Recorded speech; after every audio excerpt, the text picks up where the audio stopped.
जिस तरह से साइबर सिपाही काम कर रहे हैं, उसी तरह से सत्य सनातन से अंकुर आर्य और बहुत सारे बच्चे बहुत अच्छा काम कर रहे हैं। जब आप लोगों को देखता हूं तो उम्मीद बनती है कि शायद अभी हम इस लड़ाई को पूरी तरह से हारे नहीं हैं, अभी शायद जीत भी सकते हैं।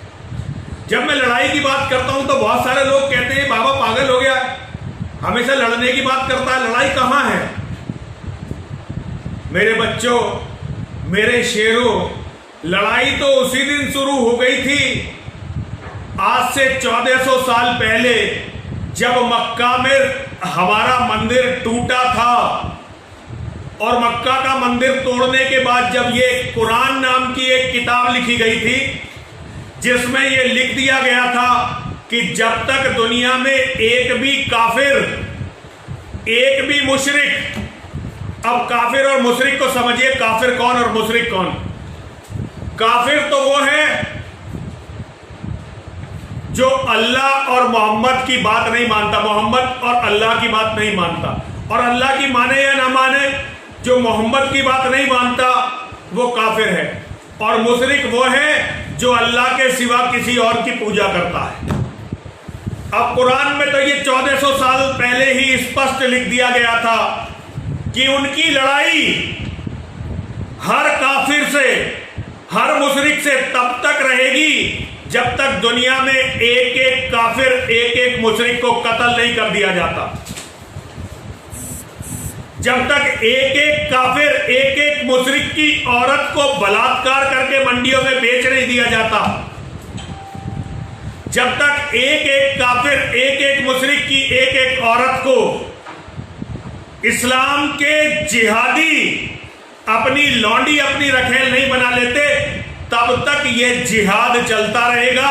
और सारी दुनिया जानती है मुसलमान कुरान से अलग नहीं जा सकता। मुसलमान वही है जो कुरान में विश्वास रखता है, अल्लाह में विश्वास रखता है और सबसे बढ़कर मोहम्मद में विश्वास रखता है। आज भारत के बहुत सारे कथावाचक जब अल्लाह अल्लाह पुकारने लगे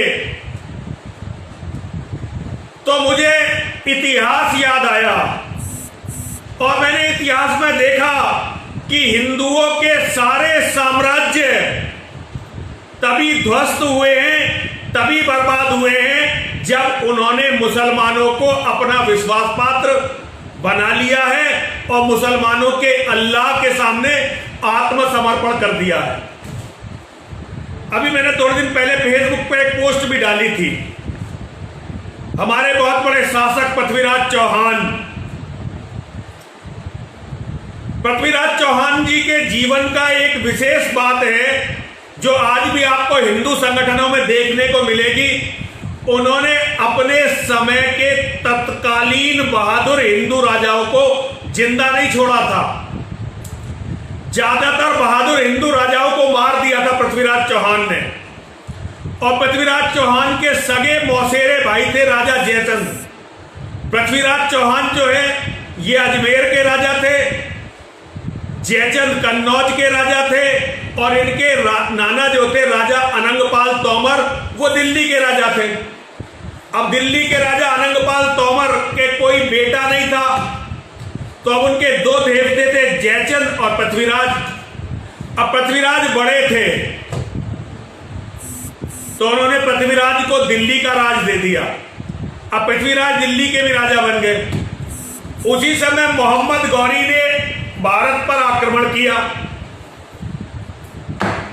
पृथ्वीराज चौहान उस समय ज्यादातर क्षत्रिय राजा हुआ करते थे, राजपूत बिरादरी के, तो भारत के ज्यादातर बहादुर राजाओं का कत्ल पृथ्वीराज चौहान पहले ही कर चुके थे। लेकिन जयचंद उनके भाई थे और उनकी जब भी लड़ाई होती थी तो जयचंद उनके सिपह सालार बनते थे।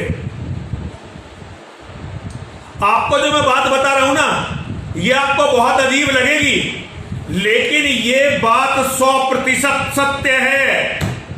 हमने इतिहास को जानने की कोशिश की है तो पृथ्वीराज चौहान का जो भाट था,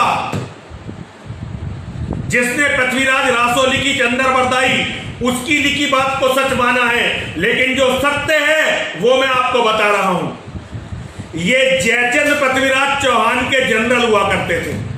हर लड़ाई में जब भी मोहम्मद गौरी लड़ने आया तो जयचंद ने पृथ्वीराज चौहान की सेना की कमान संभाली। एक बार पृथ्वीराज चौहान का मन किया